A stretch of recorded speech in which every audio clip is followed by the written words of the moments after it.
আমি সাবধান করে দিতে চাই, বাংলার জমিনে এখনো কিন্তু বাঘ বেঁচে আছে, বাংলার জমিনে এখনো সিংহ বেঁচে আছে। অতএব খবরদার, কোরআন হাদিসের কথা বলতে গেলে হিসেব করে বলতে হবে। আমাদের নামাজ নিয়ে আজ পর্যন্ত কোনো বিজ্ঞানী সমালোচনা করে নাই, করছে ওই বেঈমানটা যে বলছে আমি নামাজ পড়লে জান্নাতে যাবে, এটা আমি পাই নাই, তুমি পাও নাই, কিন্তু তাই বলে যে দুনিয়ার কেউ পায় নাই, এটা তো হতে পারে না। তুমি মেসেজ দিলে কেন? এটা তো তোমার বক্তব্যে আসার দরকার ছিল। সে বলছে আসসালাতু মিফতাহুল জান্নাহ, ওইটা হাদিসেই নাই।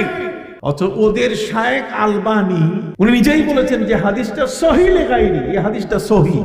ও বলছে আমি হাদিস পাইনি, অথচ বুখারী মুসলিমের মধ্যে হাদিস আছে। তাহলে বোঝা গেল সে বুখারীও পড়ে নাই, মুসলিমও পড়ে নাই।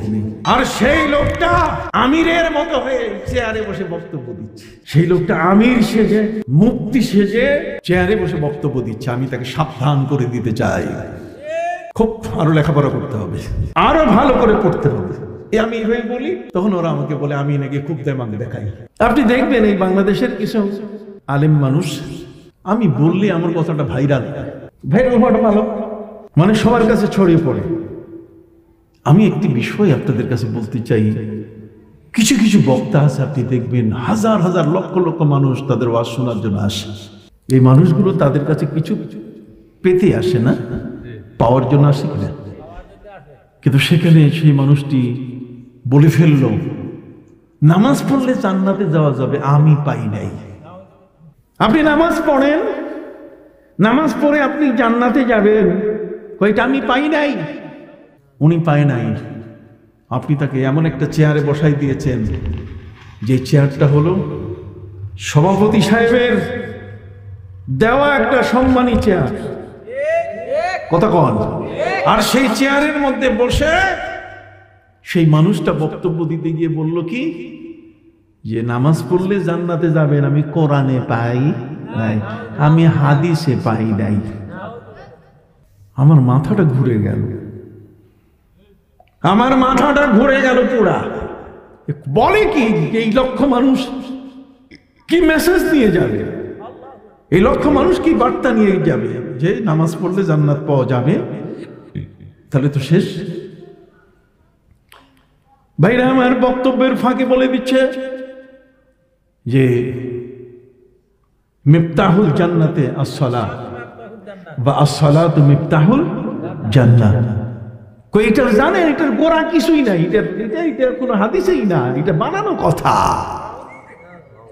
আপনি বুখারী আর মুসলিমের হাদিস খুলে দেখেন, আমার নবীজি বলেছেন মান সাল্লাল বারদাইন দাখালাল জান্নাহ, যে ব্যক্তি ফজর এবং আসরের নামাজ পড়বে সে জান্নাতে যাবে। কোথায় আছে? বুখারীতে। কোথায় আছে? মুসলিমে। সুবহানাল্লাহ বলেন। সহিহ মুসলিম, সহিহ মুসলিম, বুখারী ও তিরমিজি, আবু দাউদ, ইবনে মাজাহ, নাসাই, এই ছয়টি হলো সিয়াসিত্তা। আর এটার উপরে কিন্তু আমি পিএইচডি করেছি, আমার ডক্টরেট ডিগ্রি হয়েছে এটার উপরে। ঘাস খাইয়ে ডক্টরেট করিনি, কথা বুঝতে পারছেন? এই যারা বাংলাদেশের ময়দানে ওয়াজ করে তার অধিকাংশ আমার ছাত্র, নাহলে নাতি ছাত্র, নাহলে পুতি ছাত্র। আজকে 40 থেকে 50 বছর ধরে আমি কিন্তু এই মাঠে বক্তব্য দিই। অতএব আমার হিসাব নিকাশ আছে। আমার কথা বুঝতে গেলে আরো কয়েক বছর ওয়াজ শুনতে হবে আমার, তারপরে বুঝবে ইনশাআল্লাহ। সম্মানিত সুধী বন্ধুরা আমার, বলছে কি নামাজ পড়লে জান্নাতে যাবে, এটা আমি পাই নাই, তুমি পাও নাই, কিন্তু তাই বলে যে দুনিয়ার কেউ পায় নাই, এটা তো হতে পারে না। তুমি মেসেজ দিলে কেন? এটা তো তোমার বক্তব্যে আসার দরকার ছিল। নবীজি বলছেন মান সাল্লাল বারদাইন দাখালাল জান্নাহ। বারদাইন আয় as-subh ওয়াল আসর, কথা কোন ফজর এবং আসর। তাহলে ফজর এবং আসর যদি যে মানুষটা পড়ে, সেটা কি জোহর পড়বে না? সেটা কি মাগরিব পড়বে না? এশা পড়বে না? তাহলে কোথায় গেল বক্তব্য? সে বলছে আসসালাতু মিফতাহুল জান্নাহ, ওইটা হাদিসেই নাই। অথচ ওদের শায়েখ আলবানী উনি নিজেই বলেছেন যে হাদিসটা সহি লেখায়নি, এই হাদিসটা সহি। ও বলছে আমি হাদিস পাইনি। এই জন্য আমি তিরমিজি শরীফের সবার শেষের একটা হাদিস বলবো।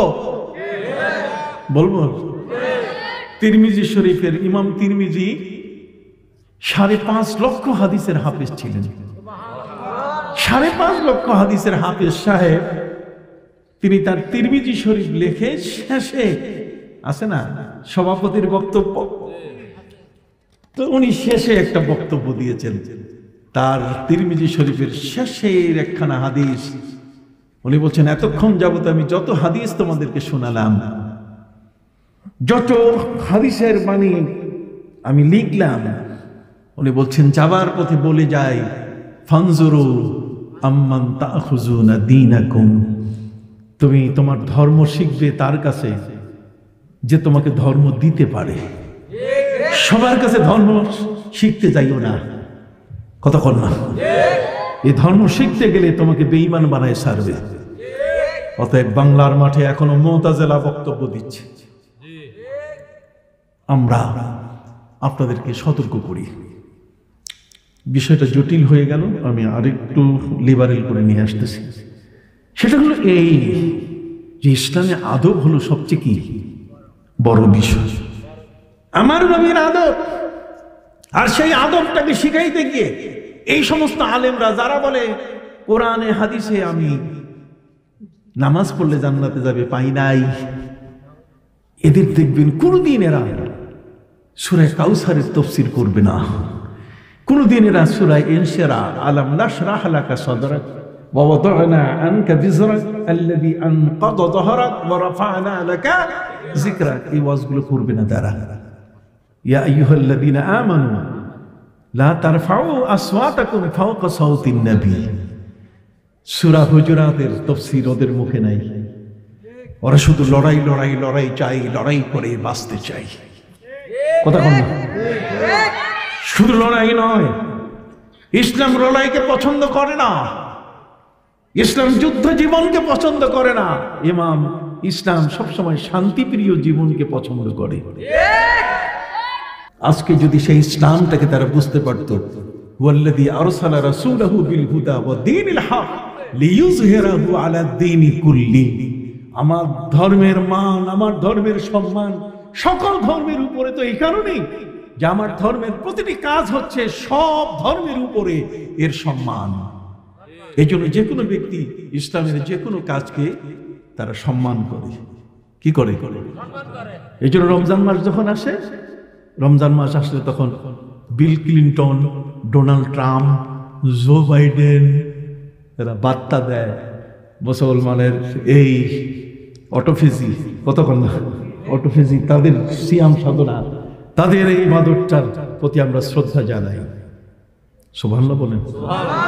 আমাদের নামাজ নিয়ে আজ পর্যন্ত কোনো বিজ্ঞানী সমালোচনা করে নাই। পৃথিবীর সমস্ত বিজ্ঞানী বলছে মুসলমানের এই নামাজ এটা এমন একটা নামাজ, রোজা এমন একটা রোজা, রোজার শেষে যখন মুসলমানরা মুড়ি খায়, পেঁয়াজুর খায়, কলা খায়, বুট দানা একসাথে সব খাইয়ে নিতেছে একটা পেটে, রোজার শেষে ইফতার করে, তখন একজন ইহুদি ডাক্তার দেখে অবাক হয়েছে যে এটা তো ডায়রিয়া হয়ে যাবে, যা খাইছে একসাথে সব খাওয়ার কারণে কি হয়ে যাবে? ডায়রিয়া হয়ে যাবে। কিন্তু সেই ইহুদি যখন দেখতে পেল যে এশার নামাজের পরে সে 20 টাকার তারাবি পড়তেছে, উঠতেছে নামতেছে, ডায়রিয়া কোথায়? সব ডাইজেস্ট হয়ে গেল। ডায়রিয়া সব কি হয়ে গেছে? ডাইজেস্ট হয়ে গেছে। বড় করে সুবহানাল্লাহ বলবেন না? ভাইরা আমার, পৃথিবীর বিজ্ঞানীরা তারা বলেছে একজন মানুষ যখন নামাজের নাভির নিচে যখন হাত বাঁধে তখন বাম হাতের উপরে কি? ডাইন হাত।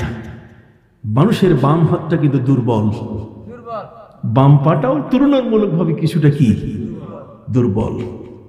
এই বাম হাতটা যদি ডাইন হাতের সাথে যদি এটার মাঝে মধ্যে এটার যদি বন্ধন তৈরি করা না যায়, তাহলে আস্তে আস্তে তার এই বাম হাতটা এটা চরমভাবে এটি পক্ষাঘাত রোগে আক্রান্ত হতে পারে।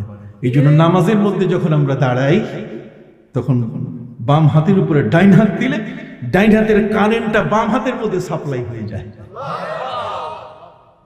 সুবহানাল্লাহ বলুন। উযু করেন, নাকে পানি দিয়ে নাক ঝাড়েন, আশারুম মিন সুনানিল মুরসালিন, কয়টা বলবো? এ তো ঘন্টার পর ঘন্টা ওয়াজ হয়ে যায়। 5টা গলার উপরে 5টা গলার নিচে সমস্ত নবীর আমল। তার মধ্যে নাকে পানি দিয়ে কি ঝাড়া দিতে হবে, দাড়ি বাড়াইতে হবে, মুছ কাটতে হবে, মেসওয়াক করতে হবে, কুল্লি করতে হবে, আর নাকে পানি দিয়ে কি ঝাড়া দিতে হবে, নাক ঝাড়া।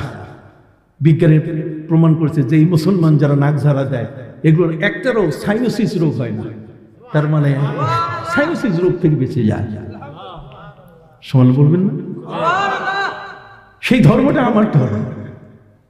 এই জন্য লিইয়ুযহিরাহু আলা দ্বীনি কুল্লি, সমস্ত ধর্মের উপরে এই ধর্মটার মর্যাদা।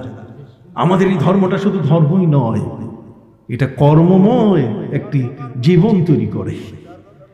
কথা বুঝতে পারছেন? একটা কর্মময় জীবন কি তৈরি করে।